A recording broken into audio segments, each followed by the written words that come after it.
같이 묵도 드리심으로 주일 오전 예배를 하나님께 드리겠습니다.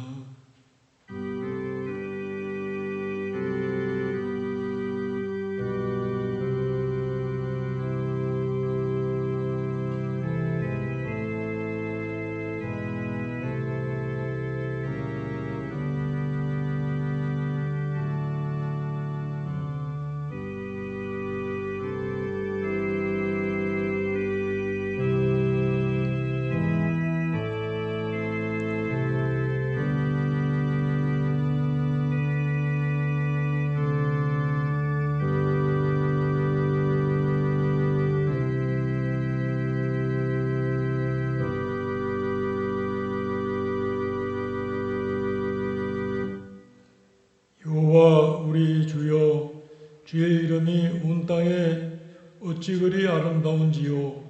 주의 영광이 하늘을 덮었나이다. 주의 대적으로 말미암아 어린아이들과 젖먹이들의 입으로 권능을 세우심이요, 이는 원수들과 보복자들을 잠잠하게 하려 하심이니이다.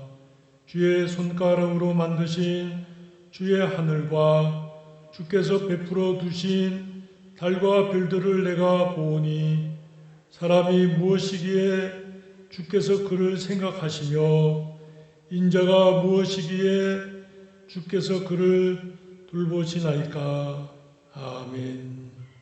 사랑과 은혜가 충만하신 하나님 아버지, 은혜를 감사드립니다.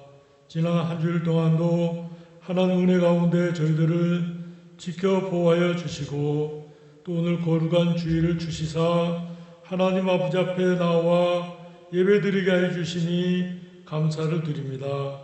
예배를 통하여 하나님 홀로 영광과 찬송과 경배와 감사를 받으시옵소서.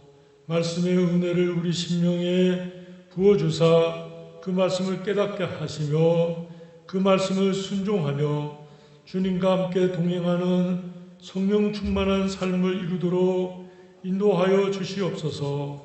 예배 시종을 하나님께서 홀로 통치하시고 인도하여 주시옵소서. 예수 그리스도 이름으로 기도드리옵나이다. 아멘. 찬송가 28장을 찬송하시겠습니다.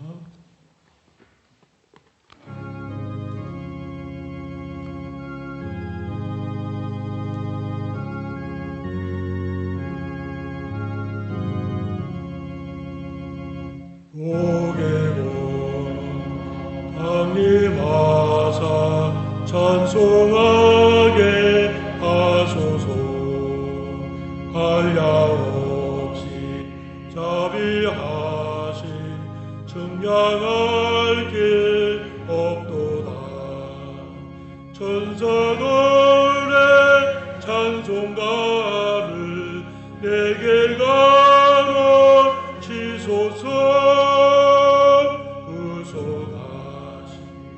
그 사랑을 항상 찬송합니다. 주의 거신 도움받아 이때까지 왔으니, 이와 같이 천국에도 이루기를 바라네. 하나님의 품을 떠나 죄에 빠진 우리를 예수 구원하시려고 보혈을 주셨네. 주의 귀한 은혜 받고 일생 맺은 자되네. 주의 은혜 사슬내사 나를 주께 내소서. 우리 마음을 연약하여 범죄하게 쉬우니, 하나님 받으시고 천국에 넣으시소서.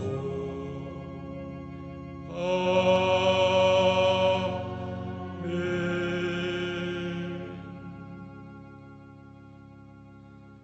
교동문 30번 순서 시편 67편 말씀을 교독하시겠습니다.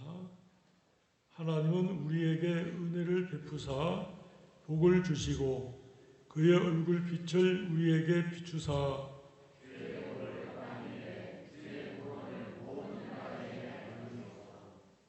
하나님이여 민족들이 주를 찬송하게 하시며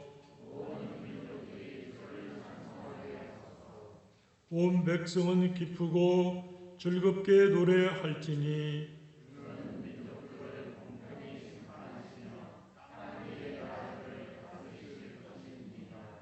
하나님이여 민족들이 주를 찬송하게 하시며 모든 민족으로 주를 찬송하게 하소서.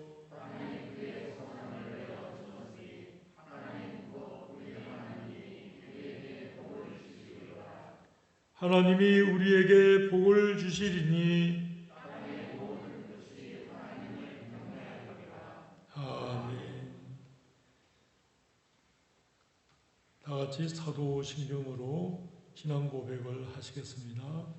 전능하사 천지를 만드신 하나님 아버지를 내가 믿사오며 그 외아들 우리 주 예수 그리스도를 믿사오니 이는 성령으로 잉태하사 동정녀 마리아에게 나시고 본교 빌라도에게 고난을 받으사 십자가에 못 박혀 죽으시고 장사한 지 사흘 만에 죽은 자 가운데서 다시 살아나시며 하늘에 오르사 전능하신 하나님 우편에 앉아 계시다가 저리로서 산자와 죽은 자를 심판하러 오시리라. 성령을 믿사오며 거룩한 공회와 성도와 서로 교통하는 것과 죄를 사하여 주시는 것과 몸이 다시 사는 것과 영원히 사는 것을 믿사옵나이다. 아멘. 찬송가 88장을 찬송하시겠습니다.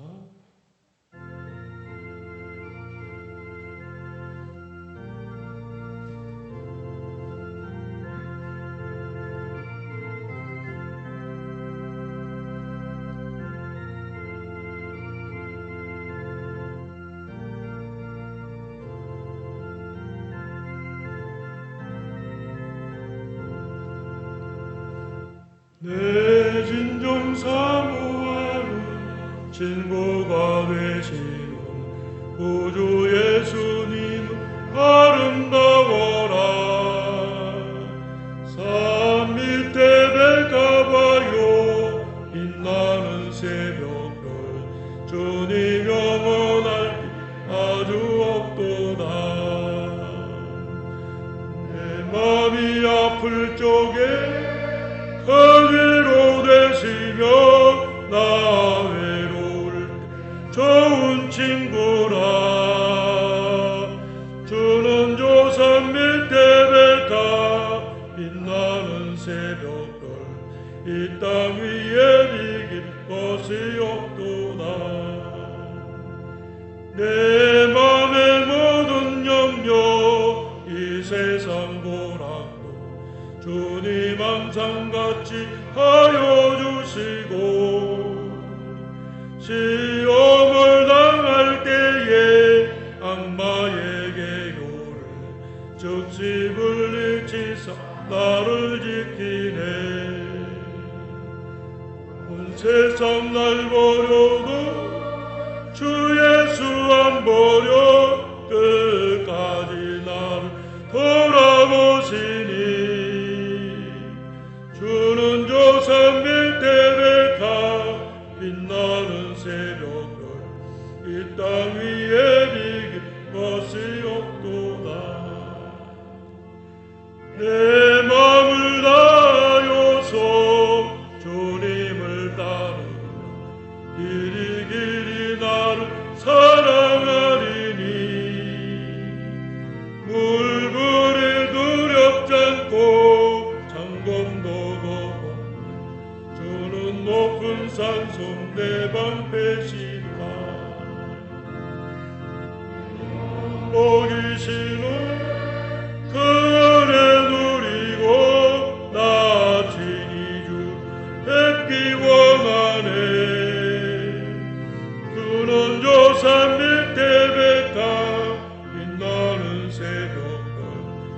땅 위에 네 것이 없도다.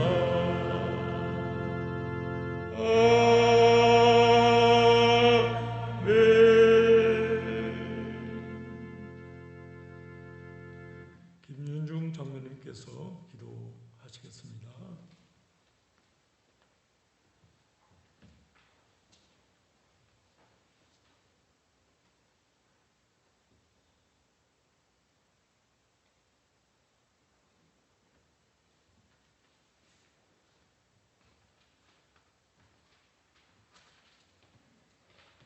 함께 기도하시겠습니다. 주를 찾는 자는 다 주 안에서 즐거워하고 기뻐하게 하시며 주의 구원을 사랑하는 자는 항상 나아가기를 여호와는 위대하시다 하게 하소서. 아멘. 우리의 예배를 받으시기에 합당하신 하나님 아버지, 그 거룩하신 이름 위에 찬송과 영광을 돌려옵나이다. 아멘. 지난 주간도 저희들을 눈동자같이 보호해 주시사 험한 세상 가운데서도 큰 위로가 되어주시고 캄캄한 가운데도 앞길을 비춰주는 밝은 등불이 되어주시니 감사드리옵나이다. 아멘. 주님께서는 우리를 사랑하사 우리의 구원을 위해 그 독생자를 값없이 내어주셨건만 우리들은 이 세상을 사랑하고 부질없이 그들을 따라가 전혀 세상 사람들과 구분되지 못하고 살고 있음을 고백하오니 우리의 죄악과 부패함을 주님 용서하여 주시옵소서. 이제 만신창이가 된 모습으로 주님 앞에 나왔사오니 주님 이 모습 이대로 받아주시고 우리가 의지할 곳은 오로지 우리 주님밖에 없음을 믿게 하시며 우리의 구원이 우리로 인함이 아니요 오직 우리 주 예수 그리스도의 보혈의 근로임을 깨닫게 하셔서 겸손한 마음으로 주님을 섬기며 내 가정과 내 이웃에게 그리스도의 사랑을 전하고 그들과 믿는 기쁨을 함께하는 성도들이 되게 하여 주시옵소서.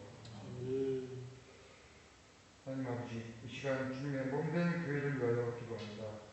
주님이 이곳에 세우도록 허락하신 한라산 교회가 땅 끝까지 이르러 복음을 전하라는 주님의 지상명령을 수행할 수 있도록 우리 각 지체들이 각자의 받은 달란트대로 충성되게 교회를 섬길 수 있도록 은혜를 내려 주시옵소서. 특히 우리 담임 목사님, 성도들을 말씀으로 섬기실 때에 성령 하나님 함께 하셔서 교회와 성도들에게 말씀이 역사하는 놀라운 은혜가 임하게 하옵시고 우리 모두가 진리를 하나씩 알아가는 기쁨으로 가득한 신앙생활을 누리게 하여 주시옵소서. 또한 우리를 가운데 세우신 장로님들을 비롯한 지직들은 겸손과 사랑과 기도로 성도들을 섬기게 하여 주시옵소서. 교회가 섬기는 선교사님들과 미자립교회 또 기관들을 위해서 기도합니다.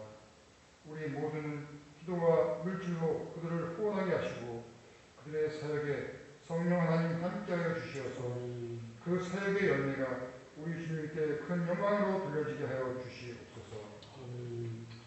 하나님 아버지, 교회의 약한 지체들을 위해 기도합니다.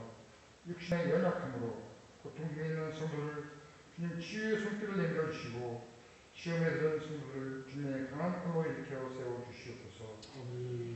가정에서 멀리 떠나 외국이나 육지에 나가 있거나 군 복무 중에 있는 자녀들 또 이런저런 이유로 인해 교회를 떠나 있는 우리 형제 자매들을 위해서 기도합니다.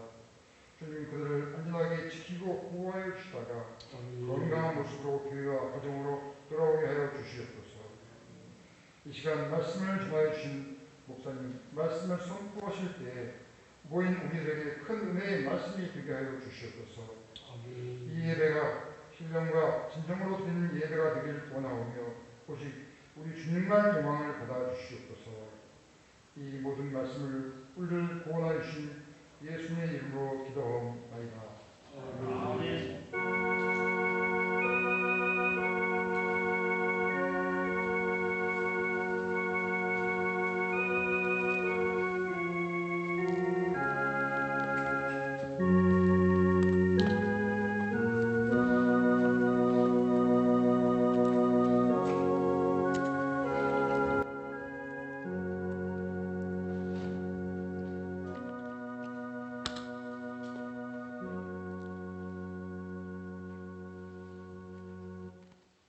말씀은 신약성경 디모데전서 4장 12절에서 13절 말씀을 제가 읽겠습니다.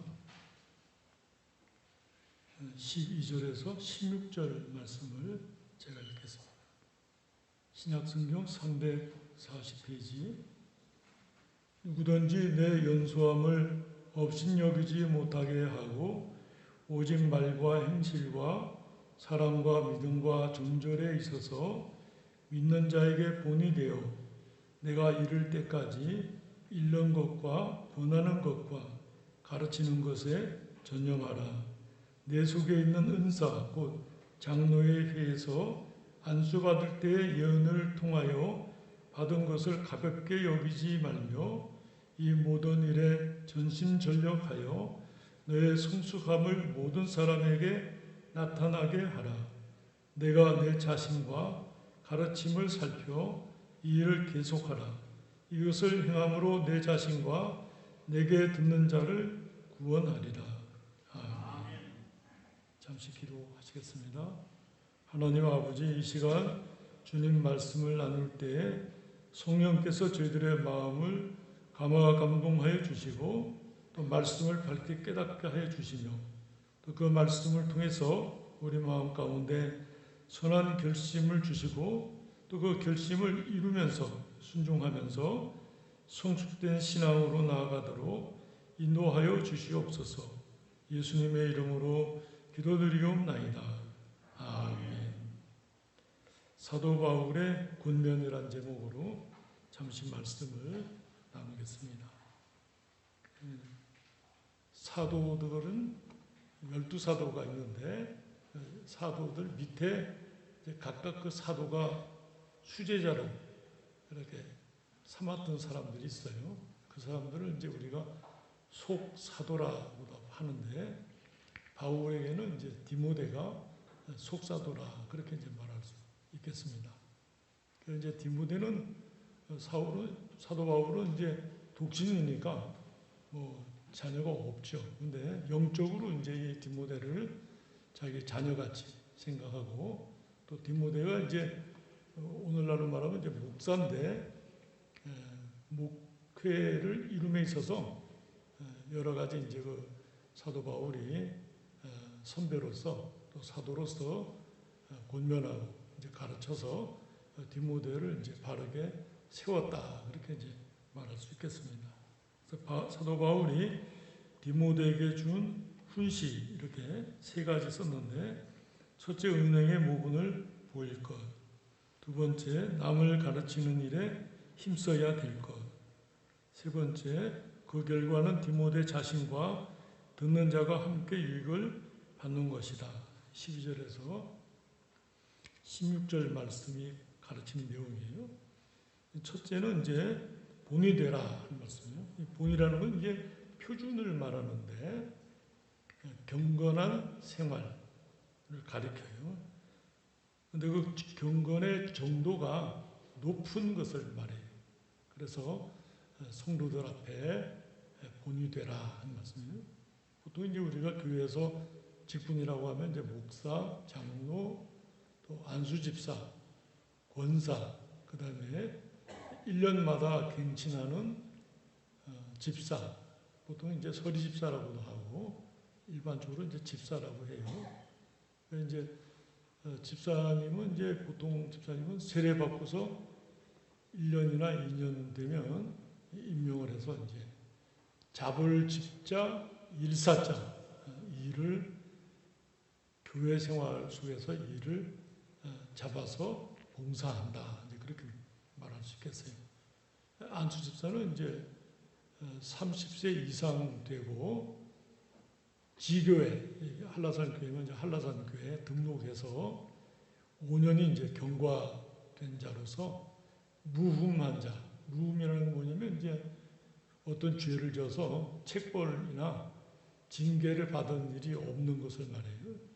무흠한 자를 이제 성도들이 투표해서 3분의 2 참석 성도들의 3분의 2 표를 얻어서 집사가 되는 걸 이제 안수집사라고 해요. 장로는 이제 35세 이상 된 사람으로서 5년이 경과되고 동일하게 이제 투표해서 3분의 2 표를 얻어서 임직을 하는데, 특별히 장로 같은 경우는 이제 노회에서 시험을 봐요. 그래서 그 과목을 이제 공부를 해서 60점 이상, 또 어떤 노회에서는 뭐 70점 이상 어떤 그 기준을 정해서 그 점수를 얻어야 장로직을 맡을 수 있게 이제 됐어요. 그래서 그 직분자라고 그러는데, 직분자는 교회에서 본이 돼야 된다. 방금 말씀드린 것처럼 표준이 되고 또 높은 수준의 경건을 요한다. 그렇게 말할 수 있겠습니다. 디모데에게 사도 바울이 이렇게 목사로서 교회를 목양함에 있어서 교회 앞에 본이 되라. 근데 본이 되는 목적은 교회 유익을 위해서, 교회를 바르게 섬기기 위해서 그렇게 하라. 그 말씀이에요. 그러면서 여기 이제 몇 가지 썼는데, 말과 행실의 모본은 은행일치를 가리킨다. 그래서 말과 행실의 모본은 은행일치.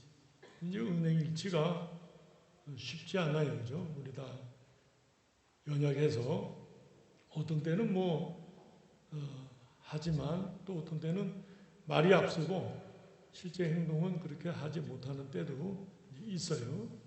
그러나 마음에는 그렇게 은행일치를 하려고 노력하는 것, 또 그렇게 하지 못했을 때 주님 앞에 회개하면서 겸손한 태도를 가지는 것, 이거 이제 어떤 그 과정을 거쳐서 갑자기 은행일치가 잘 되는 것이 아니고 성숙한 신앙으로 이제 나아가게 된다고 이제 말할 수 있겠습니다.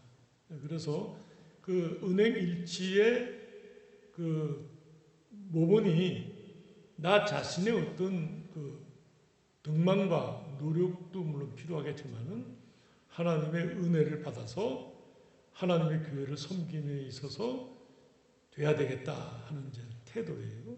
그래서 교회 안에서 말과 행동이 일치되는 거. 근데 이제 교회 안에서뿐만 아니라 디모데전서 3장에 보면은 이제 좀 여러 방면으로 썼는데, 믿지 않는 자들에게서도 본이 되라 그렇게 말씀했거든요.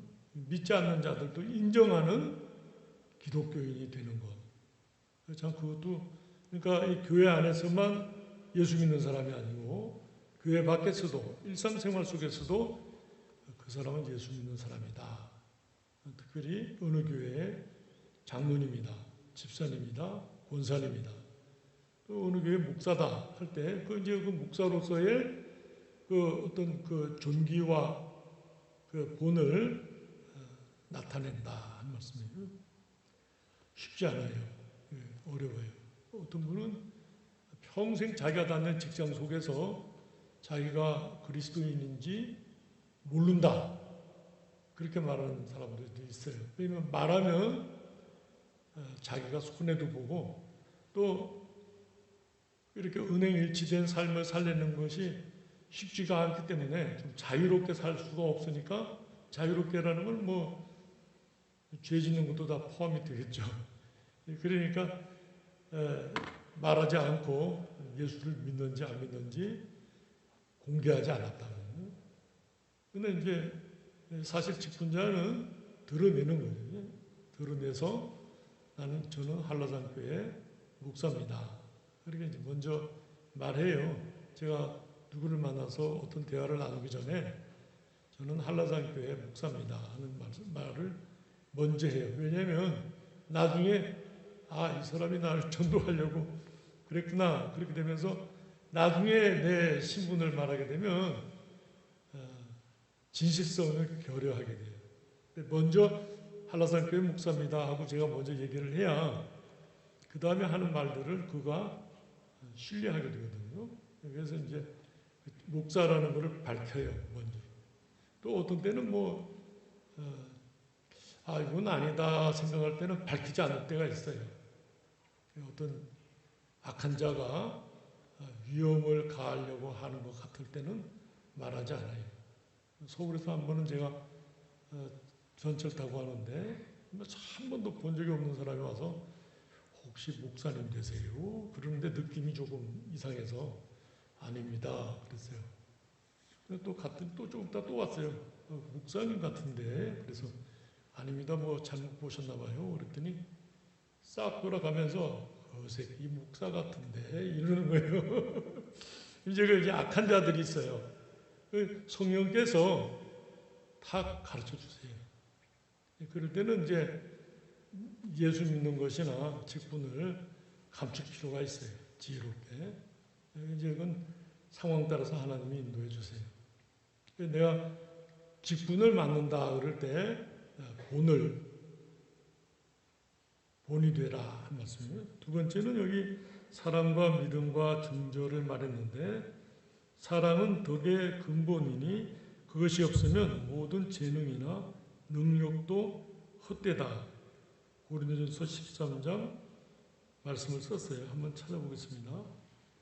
고린도전서 13장 1절에서 3절 말씀.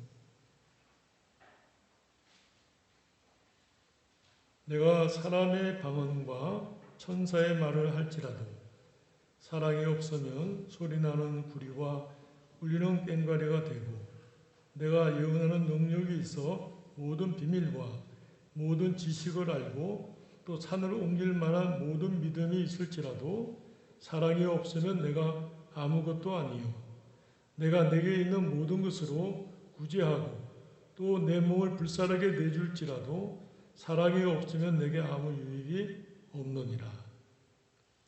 이 1절에 말한 것은 아주 훌륭한 설교나 전도를 말하고요.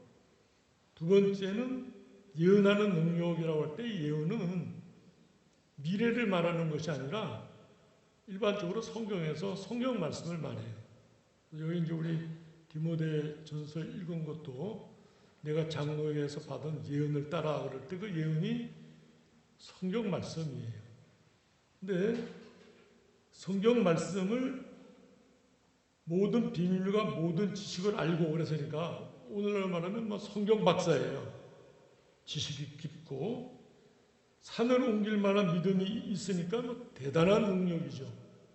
그런데 사랑이 없으면 아무것도 아니다. 그래서 내가 내게 있는 모든 것으로 구제하고 또 내 몸을 불사르게 내줄지라도 뭐 최고의 희생이에요. 사랑이 없을 수 있다. 그런 말씀이거든요. 그러면 이 사랑은 뭐냐면 예수님과의 관계예요. 예수님을 믿는 것. 하나님의 은혜로 이룬 것들을 해야 되는데 내가 내 힘으로 하는 것. 그리고 내가 사람들 앞에서 인정을 받고 영광을 내가 받는 것. 그건 이제 사랑이 없는 태도예요. 하나님이 은혜로 하시고 하나님이 주셔서 하셨는데 내 것으로 한 것처럼 여기는 태도. 교만해지고 또 교만해지면 영적으로 어두워지는데 어두워지면서 하나님을 대적해요. 결과적으로는 하나님을 멸시하고 자기가 신인 것처럼 취하는 태도를 가리켜요. 그러니까 이 굉장한 능력들인데 아무것도 아니다 이 말은 마태복음 7장에 있는 말씀을 빌어 말한다면 지옥 간다 그런 말씀과 같아요. 불법을 행하는 자들아 내가 너희를 도무지 알지 못하노라. 예수님께서 그렇게 말씀하셨거든요. 그러니까 예수님과 관계된 자로서 하나님의 은혜를 받아서 직분을 감당해야 된다. 그 말씀이에요. 사랑에 있어서 보고는 다른 사람이 나를 사랑하지 않고 미워해도 사랑할 수 있는 자. 어렵죠. 그것은 내 힘으로 하는 것이 아니고 하나님의 은혜를 받아서 하는 것이다. 그렇게 말할 수 있겠습니다. 부족하기 때문에 하나님 앞에 은혜를 구하요. 하나님 그 사람을 사랑할 수 있도록 은혜를 주십시오.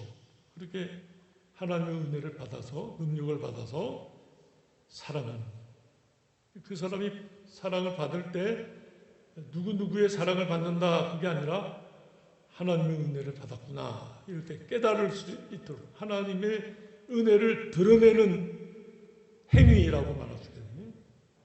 사랑의 모범이라 그렇게 말할 수 있겠습니다.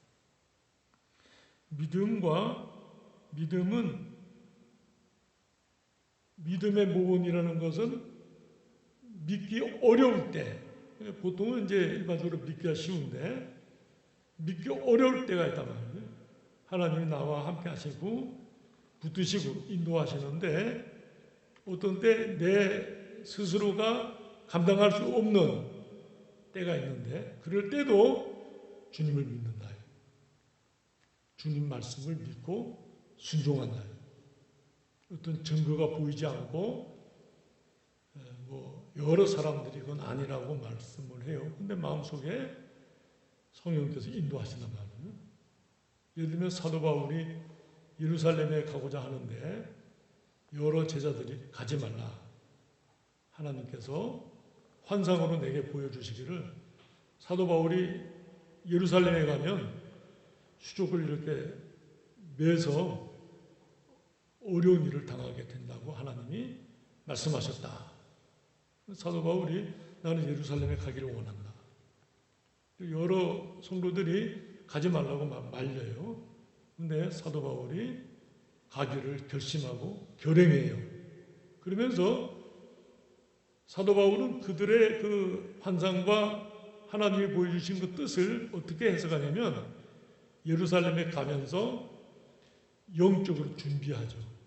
핍박받을 것에 대해서 준비하고 심지어 목숨을 버리기까지라도 하면서 가겠다, 그렇게 말씀합니다. 그리고 그걸 결행을 해서 예루살렘에 가서 제자들이 봤던 대로 결박을 당하고 재판석에 서죠. 그리고 그가 가이사에게 심판을 받겠다 그래서 로마 사람이니까 압송되는 과정들이 이제 사도행전 22장에서 28장까지 쫙 나오거든요. 그러면서 그 과정을 통해서 사도 바울이 하나님의 복음을 전파하고 변증하고 나타내는 것이 이제 사도행전 마지막 부분에 나와요. 그러니까 같은 환상과 하나님의 뜻을 보았으면서도 사도 바울은 하나님의 계획 속에서 자신을 던져요. 성도들은 사도 바울을 아끼는 마음에서 예루살렘에 가지 마라, 이렇게 말했단 말이에요. 그럴 때 믿는 거, 그거 굉장히 수준이 있는 믿음이죠. 그것을 이제 본이라 그렇게 말할 수 있겠습니다. 정결이라는 것은 정결인데, 마태복음 5장 8절에 보면 정결한 자는 하나님을 본다. 그래서 정결이라는 것은 이제 성화예요. 성화. 지속적으로 회개하면서 성숙해 가는 생활, 거룩해져 가는 생활, 점점 변화되는. 근데 변화되는데 예수님을 닮는다. 그리고 우리 보통 그런 표현 쓰죠. 경건성을 가지는, 경건의 능력을 가지는.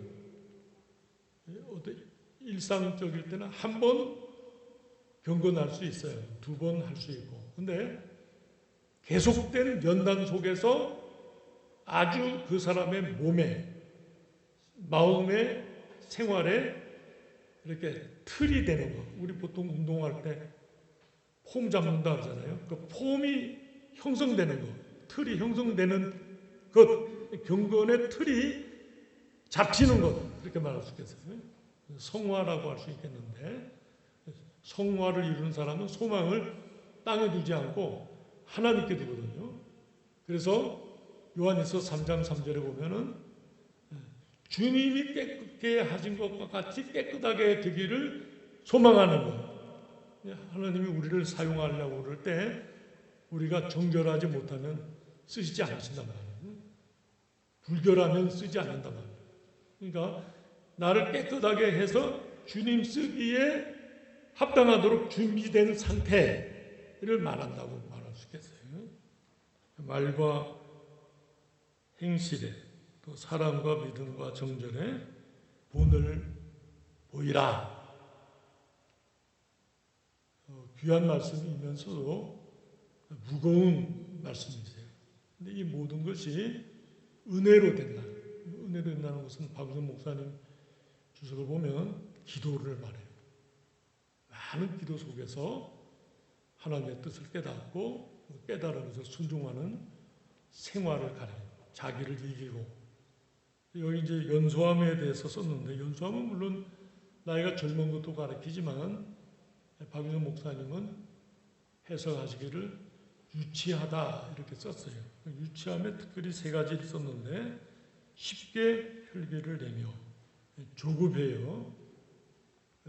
연단이 없기 때문에 가만히 하나님의 뜻을 기다리지 않고 쉽게 그냥 성질을 부린다 그럴까요? 그렇게 말할 수 있겠습니다. 두 번째는 경력이 부족하여 일관성이 없어요. 연단이 없기 때문에. 다른 말로 표현하면 기분파. 자기가 좋으면 하고 싫으면 안 하는 거. 이건 굉장히 어렵죠. 일관된 태도가 있어야 되는데 일관성이 없어요. 어떤 때는 이랬다가 어떤 때는 저랬다가 어떤 때는 이러면 사용할 수가 없죠. 세 번째는 정욕에 끌리기 쉽기 때문에 불결하기가 쉽다. 특별히 우리가 연약하다는 말을 쓰는데, 연약이라는 것은 약하다는 표현이 아니라 죄를 말해요. 연약해서 주님 말씀대로 못해서요. 그 말은 연약이라는 게 약하다는 뜻도 물론 있겠지만은 더 강한 표현은 제가 죄를 좋아하느라고 주님 말씀을 순종하지 못했습니다. 노골적으로 표현하면 그런 표현이에요. 그러니까 이 세 가지를 우리 많이 갖고 있어요. 저도 이 말씀을 준비하면서 내 속에 이런 게 없나 많죠. 근데 이제 제 아내나 제 주변에 있는 분들이 뭐라 그러냐면 그래도 3, 40대보다는 좀 목사 같아요. 그러는 거 보면은 조금씩 이제 성화돼 간다고 생각이 돼요. 근데 이제 나이가 많을수록 70, 80이 될수록 더 거룩해지겠죠. 거꾸로 이 유치함을 버리지 않는 사람은 나이가 들수록 더 유치해지죠. 어린아이 같이 돼요. 막 어리광 피고 삐치고 막 성질 부리고 이런 게 심각해지죠. 왜냐면 버리지 않고 이걸 계속 고집을 피니까 이걸 막 주변을 막 피해를 끼치죠. 사람들이 다 도망가고 만나려고 하지 않죠. 그러나 나이가 들수록 하나님 앞에서 이 유치함을 버리고 말과 행실과 정결해서 모범을 보이는 사람은 미숙하지만 점점 거룩해지면서 사람들이 모이죠. 그의 말을 들으려고 하고 그의 경험을 사모하고 뭔가 어떤 비결이 있지 않을까, 어떤 영향력이 있지 않을까, 마음속에 만나고 싶은 마음이 생긴단 말이에요. 경건의 능력을 알고 싶다는 거예요. 그렇게 아주 판이한, 나이는 똑같이 80, 90을 먹지만은 판이한 삶을 사는 하나님과 함께 하셔서 직분자로서의 그 존귀함을 누리게 된다고 말할 수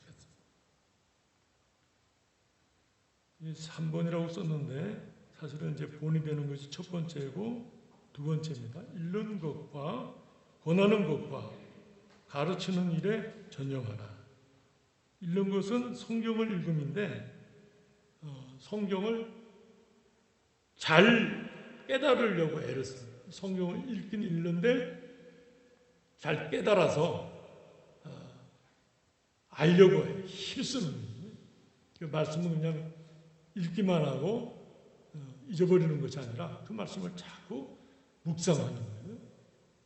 왜 그랬을까 하고 자꾸 이제 그 의문을 가지고 깨달았지만은 그 깨달은 것에 만족하지 않고 더 깨닫고자 하나님의 뜻을 알고자 사모하고 마음을 집중시키는 것을 말해요. 그럴 때 이제 하나님께서 그 말씀을 탁 이렇게 열어주세요. 성령께서 조명한다고 그러는데 빛을 줬자 빛을 탁 비춰서 그 말씀을 탁 깨닫게 하는 거예요. 성경을 재미있게 읽을 때는 글자는 뭐 요거 아주 작지요. 근데 한 500원짜리 동전만큼 크게 막 성경이 보이는 거예요. 뭐 이스라엘을 가본 적도 없는데 뭐 예수님 당시에 봤던 것 같은 그런 경험을 해요. 막 성경을 읽는데 금방 한 뭐 20장, 30장을 보게 되는 그런 때가 평생에 한 서너 번 있는 것 같아요. 이 성경 말씀이 막 이렇게 기쁘고 사모하고 막 깨달아지고 하나님께서 막 은혜를 막 부어주시는 때라고 말할 수 있겠어요. 그렇게 성경을 읽고 또 그것을 다른 사람에게, 이제 목사라면은 다른 사람에게 그것을 올바로 전달해 줘요. 목사가 어떤 생각을 거기다 넣어가지고는 전달하는 게 아니라 하나님의 말씀을 그대로 전달하는 거죠. 근데 대개는 이제 목사님이 설교는 성경 말씀을 읽고는 자기 생각을 거기다 넣어버리죠. 사기꾼이에요. 도둑놈이죠. 띄어밟기같이 이렇게. 근데 그것이 아니고 하나님 말씀을 그대로 선포하는 거예요. 그러니까 바르게 깨닫는 것이 굉장히 중요해요, 목사가. 그 깨달아서 은혜를 받고 그 받은 은혜를 전달해 줘요. 이제 그럴 때 저도 복을 받고 듣는 사람들이 복을 받는다. 그렇게 말할 수 있겠습니다. 그러면서 이제 박윤선 목사님은 성경을 깨닫는 비결을 세 가지로 썼어요. 하나는 연구함으로, 두 번째는 순종함으로, 세 번째는 고난을 받음으로. 그거 이제 급수가 높아지는 건데, 연구한다는 것은 이제 책들이 많이 나와 있어요. 주석책이라고 해서 성경을 연구한 학자들이 성경을 연구했어요. 박윤선 목사님 주석도 있지만 뭐 훌륭한 학자들이 자기가 공부한 방법과 경험 속에서 성경을 썼어요. 주석을 따라서 비교해서 우리가 볼 수 있게 되어 있어요. 그건 이제 연구예요. 근데 이제 그 말씀을 순종해봐요. 순종하면 탁 드러나요. 뭐가 문제인지. 그러면서 더 밝게 성경을 깨닫게 돼요. 이렇게 하는 거구나. 근데 이제 그 순종하는 중에 고난을 받아요. 그 말씀 때문에 고난을 겪어요. 고난, 보통은 고난을 피하죠. 근데 바른 신앙의 사람은 그 고난 속으로 들어가요. 그리고 하나님께서 그 고난 가운데서 그 말씀을 깨닫게 하신다 하는 말씀. 이제 수준으로 보면은 연구하는 것이 낮고 순종이 높고 고난이 더 높죠. 그렇게 이게 반복되면서 성경을 이제 깨닫게 돼요. 하나님의 말씀이 어떤 사람은 무섭다고도 하고 어떤 사람은 그게 귀에서 사모하면서 막 암송을 해버려요. 아예 성경을 외우기도 하고 그 말씀을 자꾸 사모하죠.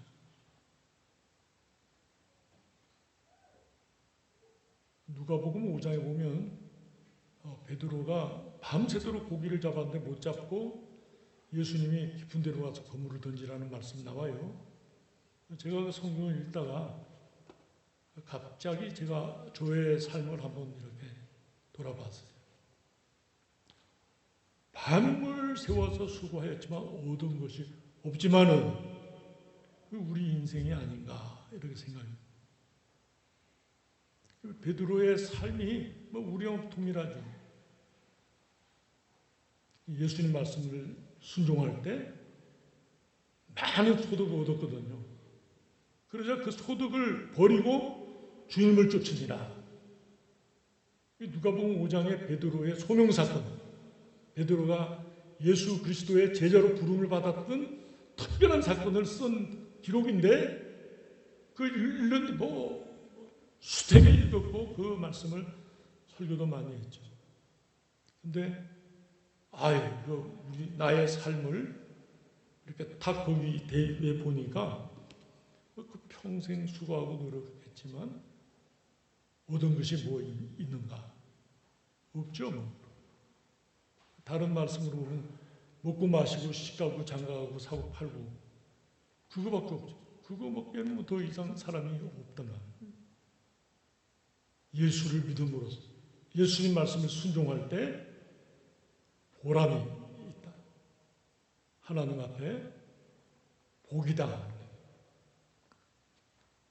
끝으로 여기 전념하라는 것은 예전 성경에는 창념하라 그랬는데 집중하라, 열중하라, 주력하라 또는 주의해서 깨달은 것에 힘써라.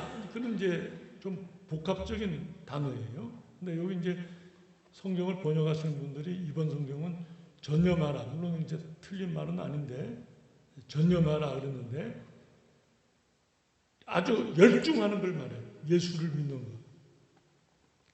전에도 한번 말씀드렸지만 저희 어머님이 이제 생전에 가서 뵈면 너 예수 잘 믿어라.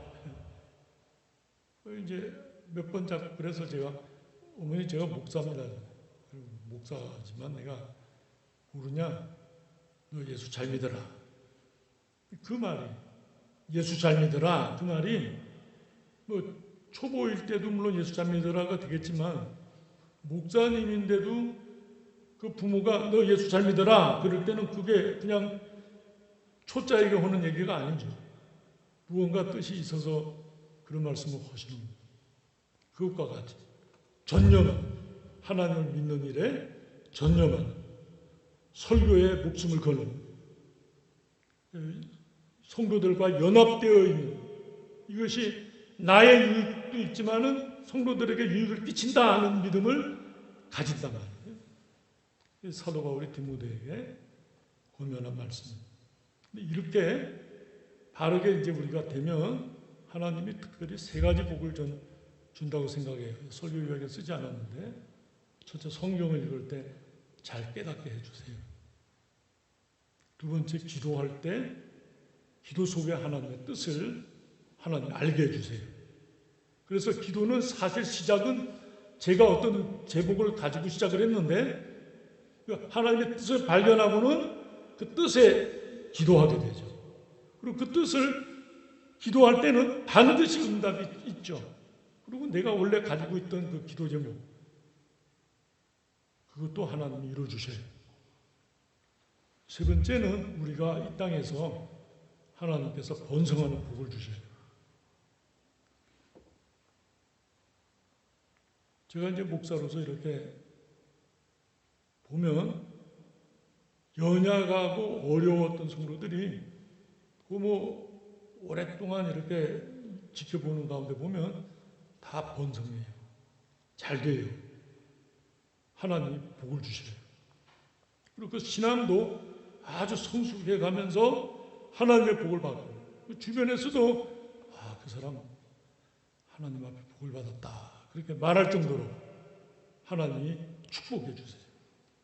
성경 읽을 때 깨닫게 해주시고 기도할 때 응답을 주시고 그리고 가정과 일터에 하나님이 복을 주시고 하나님께 영광을 돌리게 된다. 기도하시겠습니다. 사랑과 은혜가 충만하신 하나님 아버지 사도 바울이 영적 아들인 디모데에게 권면한 말씀을 살펴보았습니다. 우리 교회가 이렇게 직분자를 세우려 함에 있어서 먼저 이 말씀을 나눠봅니다. 성도들 앞에 본이 되는 사람, 또 그 수준을 높여가며 성화를 이루어가는 생활, 또 하나님 앞에서 맡은 일에 충성하며 인내하며 나 자신의 기분과 감정에 매이지 아니하고 하나님 말씀에 붙잡혀 믿음대로 순종하는 아름다운 신앙의 수준을 이루어갈 수 있도록 하나님 아버지 저희들에게 선한 결심을 주시고 순종하게 하여 주시고 그 모든 열매를 하나님 앞에 드릴 수 있는 저희들이 될 수 있도록 붙잡아 주시옵소서. 예수 그리스도의 이름으로 기도드리옵나이다. 아멘. 찬송가 362장을 찬송하면서 은금을 하시겠습니다.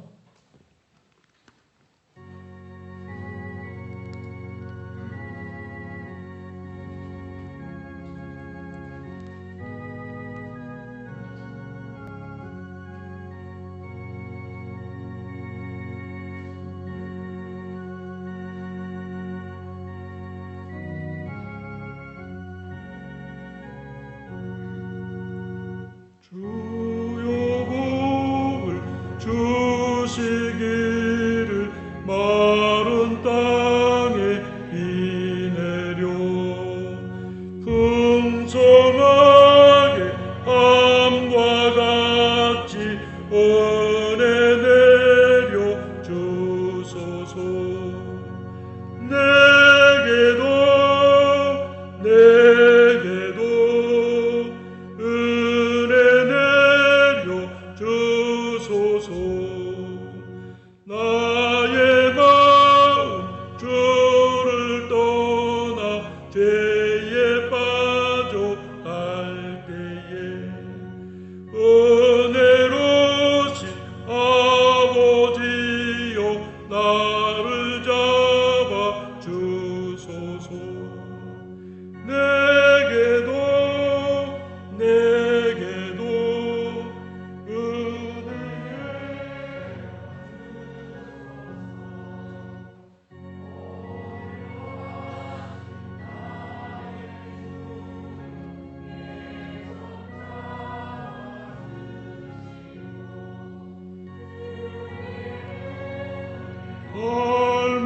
갈망하는 나를 불 주소서.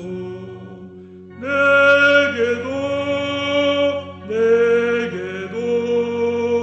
은혜 내려 주소서. 전능하신 성령이여 나의 길을 밝히사 능력 있는 주의 말씀 바로 듣게 하소서. 내게도 은혜 내려 주소서. 변함없는 주의 사랑 영원 무궁하오며 풍성하신 주의 보혈 나의 맘에 넘치네. 내게도 은혜 내려 주소서.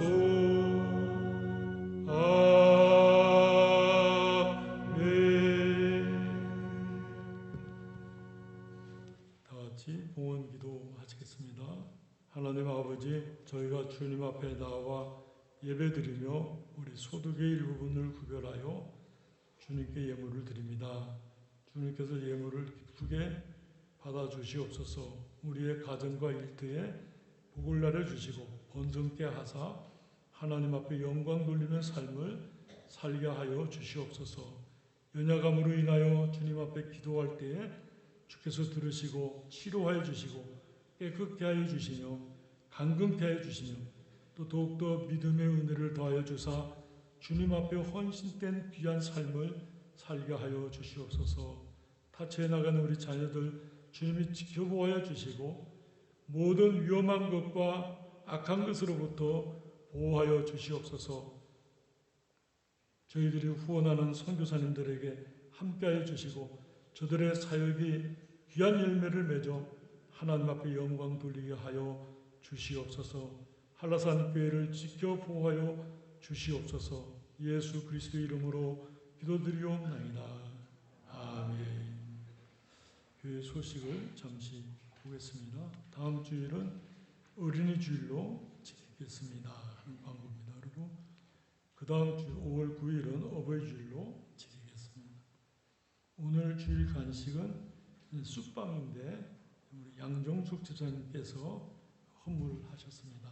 감사합니다. 찬송가 다 같이 263장을 찬송하시겠습니다.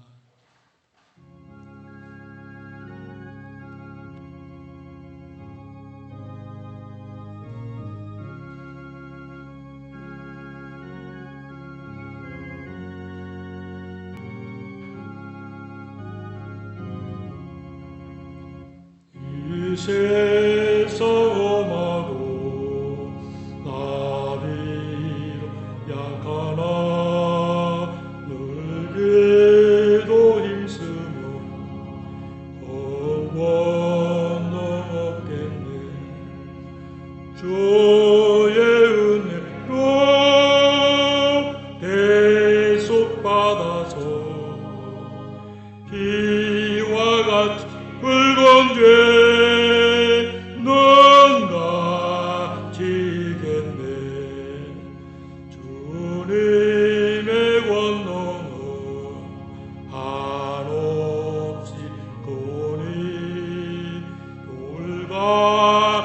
내 마음 온도교 줍소서. 주의 은혜로 대속받아서 비와 같이 붉은 죄 넌 가지겠네.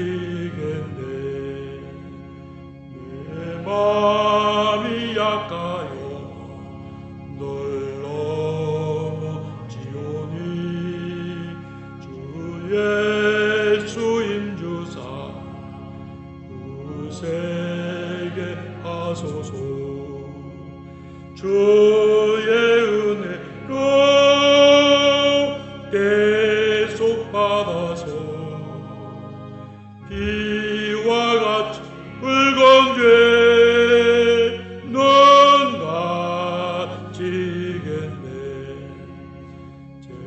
제산 받은 후 새 사람 되어서 주 앞에 서는 늘 찬송하겠네.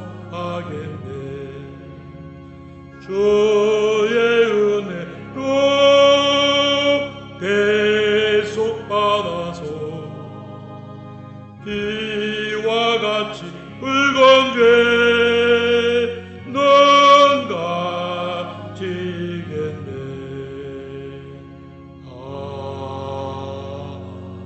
아멘. 지금은 우리 주 예수 그리스도의 은혜와 하나님 아버지의 무한하신 사랑하심과 성령님의 감화 감동하심과 교통하시며 인도하시며 충만케 하시는 역사가 오늘 하나님 앞에 예배드린 하나님의 거룩한 백성들과 이 한라산 교회 위에 영원토록 함께 있을지어다. 아멘.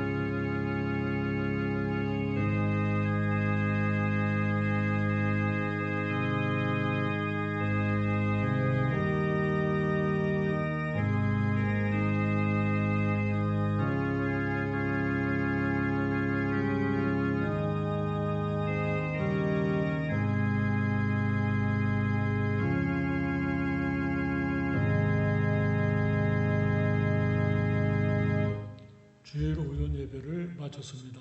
감사합니다.